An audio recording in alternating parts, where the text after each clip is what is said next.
নমস্কার বন্ধুরা, আশা করি তোমরা সবাই খুব ভালো আছো এবং তোমাদেরই ভালোবাসায় আমিও খুব ভালো আছি। আজকে আমি তোমাদের সঙ্গে ডিমের অমলেট কারির একটা রেসিপি শেয়ার করব। তার জন্য দেখো আমি এখানে 3টা ডিম ফাটিয়ে নিয়েছি আর একটা বড় বাটি নিলাম।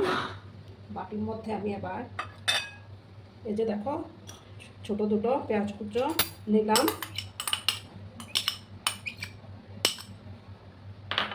এবার আমি এটার মধ্যে দেখো পরিমাণ মতো হলুদের গুঁড়োটা অ্যাড করে দেব। তারপর দেবো একটু গোলমরিচের গুঁড়ো, দেখো সামান্য একটু গোলমরিচের গুঁড়ো দিলাম। এবার পরিমাণ মতো লবণটা অ্যাড করে দেব। যে পরিমাণে বানাবে সেই অনুপাতে ডিমটা নিয়ে নেবে।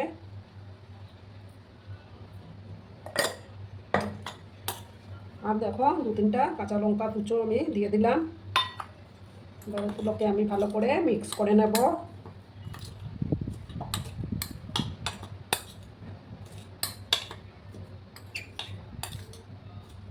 ভালো করে আগে পেঁয়াজের সাথে মিক্স করে নিলাম।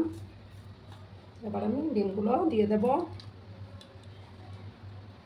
দিয়ে ভালো করে আমি এগুলোকে একটু ফেটিয়ে নেব। একটা হুইস্কের সাহায্যে আমি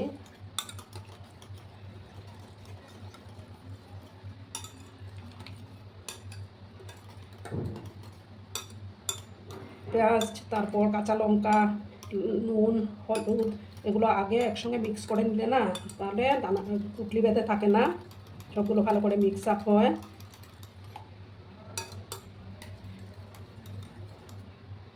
দেখো আমার ফেটানোটা কমপ্লিট। এবার আমি গ্যাসের পাশে চলে যাব বন্ধুরা। ঠিক আছে বন্ধুরা, আমি প্যানের মধ্যে সাদা তেল দিয়ে দিয়েছি। এবার আমি দেখো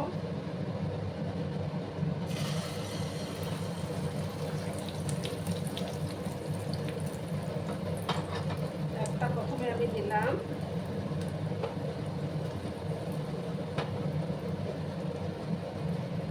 একটু সময় আমি অপেক্ষা করব। তারপর আমি এটাকে উল্টে দেব।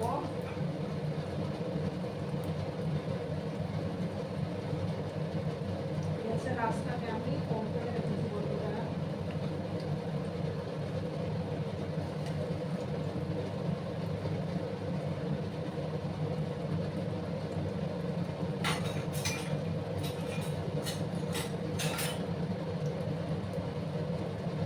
দেখো বন্ধুরা, এবার আমি আস্তে আস্তে এটাকে ফোল্ড করে দেব।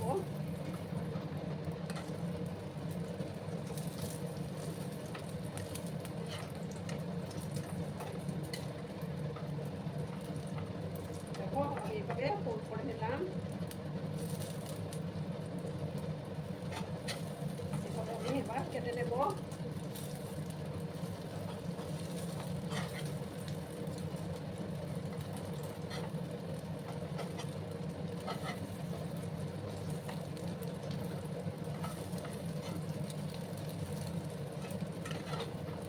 দেখো এবার আমি উল্টে পাল্টে দিলাম।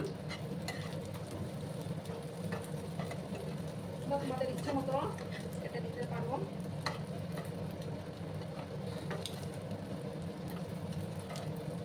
দেখো বন্ধুরা, এগুলো হয়ে গেছে। এবার আমি এগুলোকে তুলে নেব। ডিশের মধ্যে আমি তুলে নিলাম।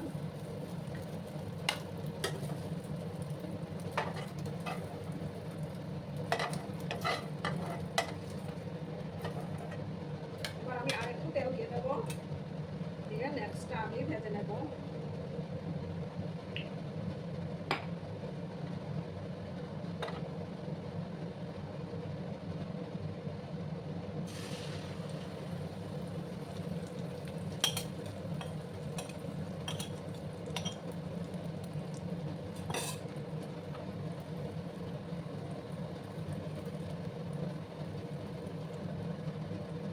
ডিমের অমলেট কারি কিন্তু শুধু ভাত না, ভাত, রুটি, পরোটা সব কিছুর সাথেই খেতে ভালো লাগে বন্ধুরা। তোমরা একবার বাড়িতে অবশ্যই বানিও।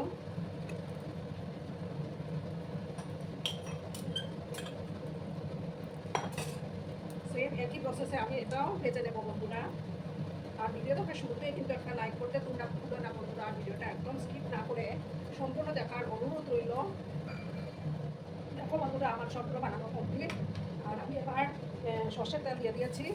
রান্নাটা আবার আমি সর্ষের তেলেই করে নেব। হাফ স্পুনের পরিমাণ মতো দিয়ে দিলাম।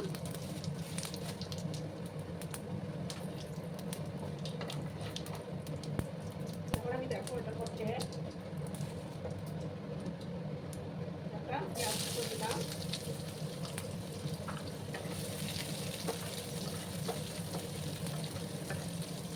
পেঁয়াজ কুচির মধ্যে আমি একটু নাড়াচাড়া করে দিলাম।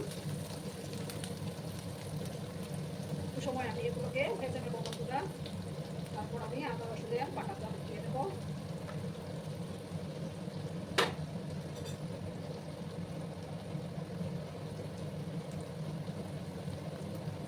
একটু লাল হবে, তারপর আমি আদা রসুনের বাটাটা দিয়ে দেবো।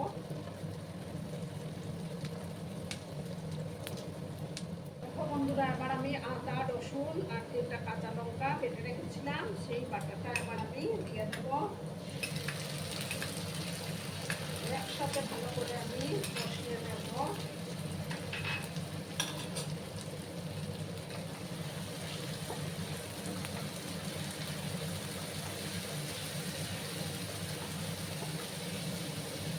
একটু সময় নিয়ে কিন্তু আদা রসুনের যে কাঁচা গন্ধটা না যাওয়া অবধি আমি একটু কষিয়ে নেব। গ্যাসের আঁচটাকে আমি কম করে রেখেছি বন্ধুরা।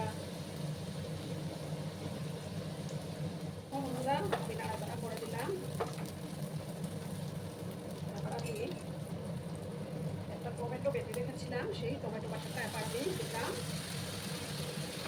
আবার পরিমাণ মতো হলুদের গুঁড়োটা দিয়ে দেবো। তারপর একে আমি মশলা কিছু একটা ব্যবহার করবো না। 8 চামচ ধনিয়া গুঁড়ো, 7 চামচ জিরে গুঁড়ো দেবো।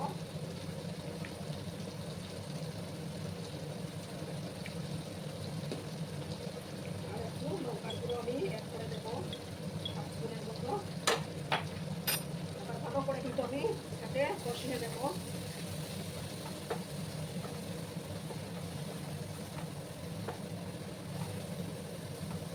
ভালো করে আমি এবার নাড়াচাড়া করে দিলাম। আর এইদিকে দেখো আমি একটা আলু সেদ্ধ করে রেখেছিলাম, আমি এই সেদ্ধ আলুটাকেই দেবো। তোমরা চাইলে কিন্তু আলু ভেজে দিতে পারো, তো আমি সেদ্ধ আলুটাই দিলাম। এবার আমি আবার নাড়াচাড়া করে দেবো। মশলার সাথে একসাথে আমি ভালো করে কষিয়ে নেব। এইভাবে সেদ্ধ আলুগুলো কিন্তু খারাপ হয় না।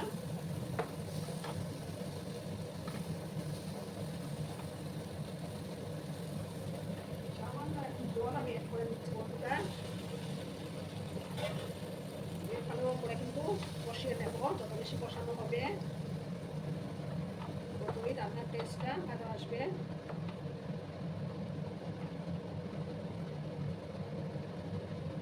এখন দেখো আমি একটু ঢাকা চাপা দিয়ে এটাকে রাখবো।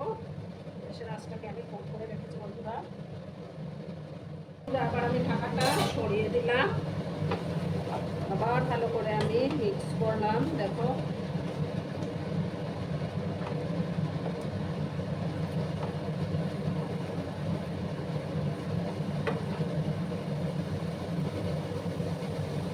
এবার আমি এটার মধ্যে একটু গরম জল দেবো। মশলাটা কষে গেছে আমার।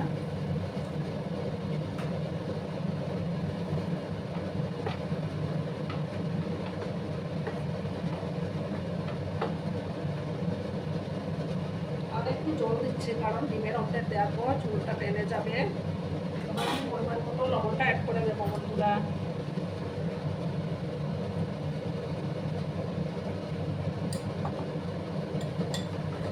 ভালো করে আবার আমি মিক্স করলাম। এবার আমি ঢাকা চাপা দিয়ে জাস্ট 3-4 মিনিটের মতো একটু রান্নাটা করব। তার আগে আমি ডিমের অমলেটটা দিয়ে দেবো।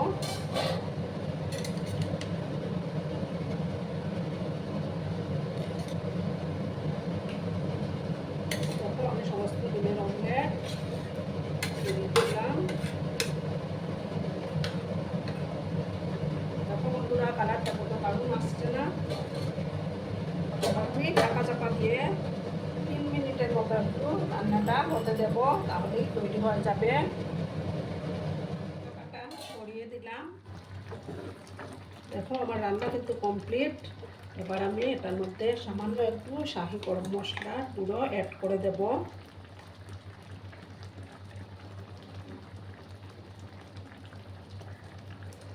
তারপরে আমি আবার মিক্স করব।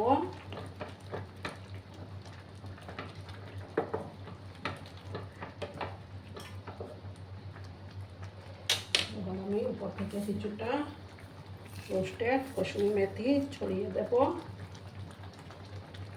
দুর্দান্ত হয় খেতে বন্ধুরা। দেখো কালারটাও কত সুন্দর হয়েছে না। এবার আমি গ্যাসটা অফ করে দিচ্ছি বন্ধুরা। অফ করে 2 মিনিট আমি স্ট্যান্ডিং টাইমে রাখবো, তারপর আমি সার্ভ করব। বন্ধুরা আমি সার্ভ করে দিয়েছি। কেমন হয়েছে অবশ্যই কমেন্টের মাধ্যমে জানিও তোমরা। তোমাদের এই সুন্দর সুন্দর কমেন্টগুলো পড়ে আমার খুবই ভালো লাগে। আর এতক্ষণ ধরে আমার ভিডিওটার সাথেও পাশে থেকে আমাকে এতটা ভালোবাসা দেওয়ার জন্য তোমাদেরকে আবারও জানাই অনেক অনেক ভালোবাসা এবং অনেক অনেক ধন্যবাদ। ততক্ষণে তোমরা সবাই খুব ভালো থেকো, সুস্থ থেকো, আনন্দে থেকো। আর আমার ভিডিওটার কোনো অংশ যদি তোমাদের একটুকু ভালো লাগে তাহলে অবশ্যই তোমাদের পরিবার পরিজনদের মাঝে শেয়ার করে দেওয়ার অনুরোধ রইল। ততক্ষণে খুব ভালো থেকো। ধন্যবাদ।